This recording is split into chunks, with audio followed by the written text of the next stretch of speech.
Hey guys, I know many of you are considering a career in Singapore because you keep on asking me, if I get a job in Singapore, who will apply for my work pass?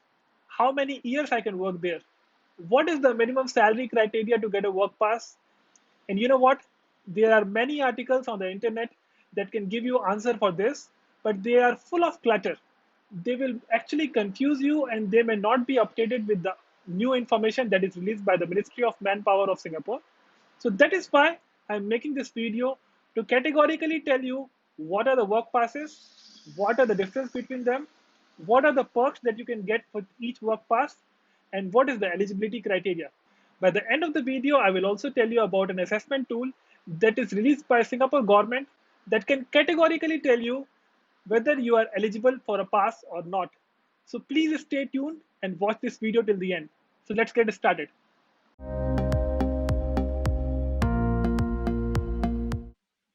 So hey guys, this is the official website for the work passes in Singapore.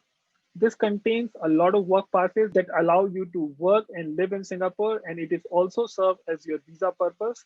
There are so many passes listed out here, and if you come to this website directly, you will definitely get confused. So that is why I want to list out some important passes that everybody should know. I know who are watching this video. The people who are watching this video will be most interested in this employment pass, and the next pass would be S pass, because these are the two passes that are really common. Other passes we will touch briefly, but these are the two passes that we will compare thoroughly, and I will tell you each and every aspect of getting this pass. Coming to the employment pass, this pass is only for professionals, managers, executive workers, and the minimum salary requirement is $4,500. The key facts of this pass is your fixed monthly salary should be $4,500, but if your experience is higher, then they expect you to get higher salary. Otherwise, your pass may get rejected. For the first time candidates, this pass is applicable for 2 years, but for renewals, you can get this pass for 3 years. You can also apply for the passes for your family. That means you can apply for the dependent pass for your wife, or your LTVP, that means long term visit pass for your parents. But there are certain salary restrictions that we will discuss later on. There is no quota on this pass. This is a very important factor. That means a company can apply any number of employment passes until they can show that they really need this foreign talent to work for them. And there is a way of showing how a company proves that a foreign talent is really needed, and that is a part of the fair consideration framework that Singapore government has. So Singapore government has their own careers website called mycareersfuture.gov.sg. This is a government website, and this contains the jobs only for Singaporeans and PR holders.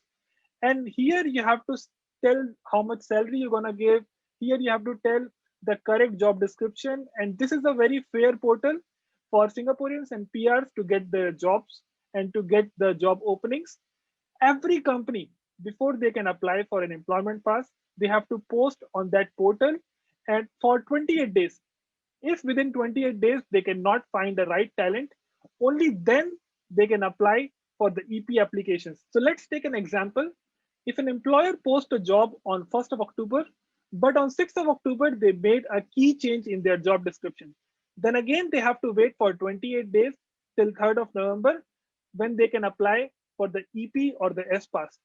This ensures that there is a fair consideration of the local talent before somebody brings people from foreign countries.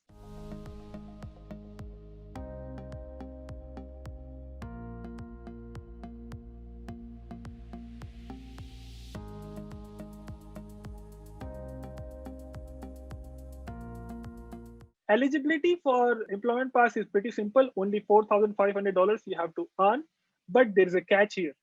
If you are working in financial sector, then your minimum salary is $5,000, and these changes has happened as early as 1st October 2020. So these are very new changes. Before 1st October 2020, this minimum salary was $3,900, and there was no cap on financial services. But according to the new rules that is given by the government, these rules have changed. So if you're watching some old videos about EP and S passes, definitely you will not have the updated information that I am providing within this video. So let's move to the other sections of employment pass, passes for family. So this is very important consideration for many people who want to come here, that can they bring their wife or husband here? Can they bring their parents here? And the answer is yes, you can definitely do that. But there is a minimum salary requirement of $6,000 if you want to bring your wife, if you want to bring your children. And if you want to bring your parents, then your minimum salary requirement is $12,000, which is a huge amount of salary. Why this is huge? Because this is your fixed monthly salary. It is possible that your total compensation is $150,000, but out of that, some of them is bonus, some of them is a stock. That is not counted. Your fixed monthly salary should be more than $12,000 to bring your parents to Singapore. Moving on to the other sections of employment pass, I think the documents required and how you apply for the pass and what is the rejection appeal and all those things, I leave it on you for self-study. These were the major sections that I wanted to cover in the employment pass section. Let's move to the other important pass, that is the S pass. Many people ask me that my company is not applying. So many people ask me that my company is not applying an employment pass for me, they are applying for an S pass. Is it a bad thing? I would say not particularly. It's not a bad thing. It is a mid-level skilled worker job. And the major difference between an employment pass and the S pass is the salary requirement. The salary requirement is $2,500. On the other hand, for employment pass, you need $4,500. The duration is also same.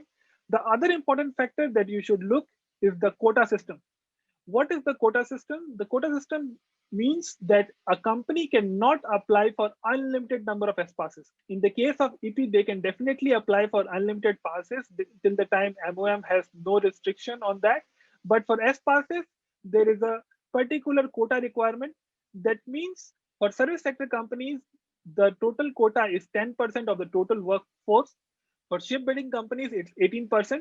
So let's see how this quota gets calculated. So let us take the example of a service company like Google. We want to see the quota for the year 2021. So let us say that the total number of local employees that work in Google is 400. So if there are 400 local employees, that means Singaporeans or PRs, then they are eligible to hire 40 people on S-Pass.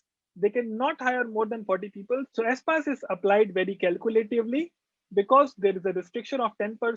And that is why you will not see a lot of people who are working on S-Pass. In tech industry, that means in PMAT jobs, that means professionals, managers, executives, and technical jobs. Mostly people work on employment pass because there is no quota on that. So monthly salary and quota were the two key differences between S pass and EP, but there is also a third difference. If you apply for a dependent pass for your spouse to work in Singapore, you cannot work in Singapore if you have the dependent pass from an S pass.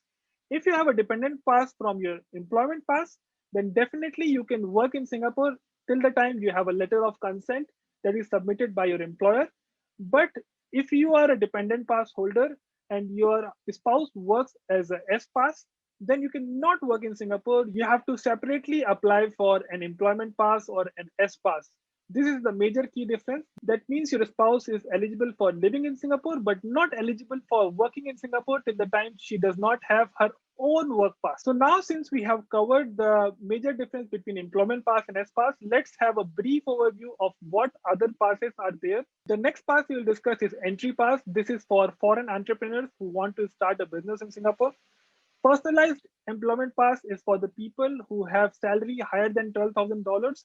So they get some extra flexibility. You can come and read if your salary is so high.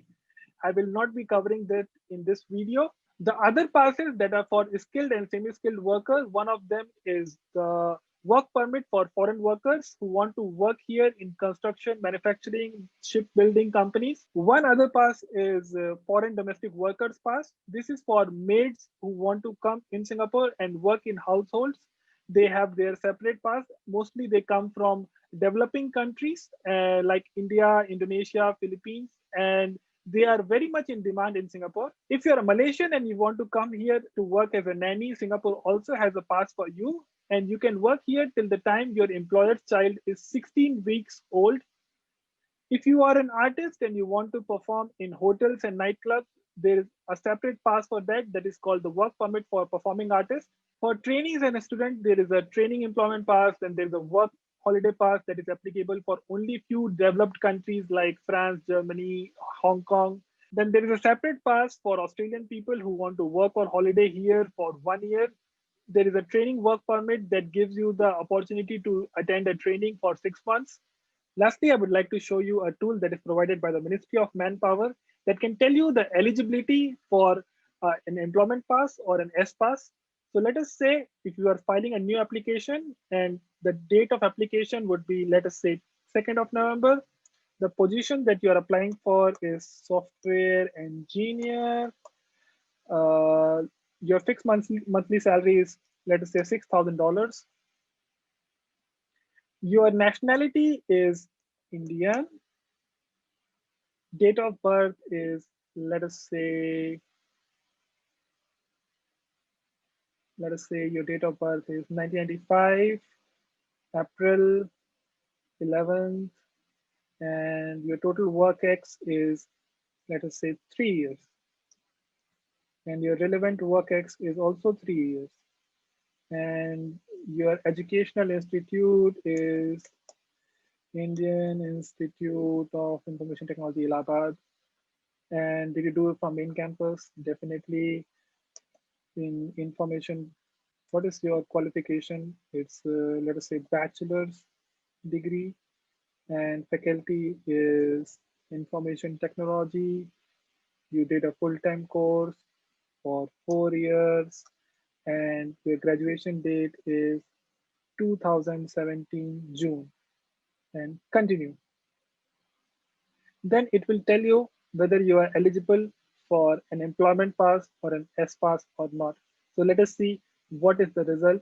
And it says that you are eligible for an employment pass, but it also says that this is just indicative. That means this eligibility cannot be guaranteed. That means if you are found eligible here, that does not guarantee that you will definitely get an employment pass, but this can definitely say that you can apply for an employment pass and there's a chance for you to get one. So I think this is a very helpful tool for anybody to become very sure before they are applying for a job in Singapore. Hey guys, if you like the video, please press the like button so that YouTube comes to know that this is a good video and I should recommend it to other people also. Also share it with your friends and subscribe to the channel. Until next time, peace.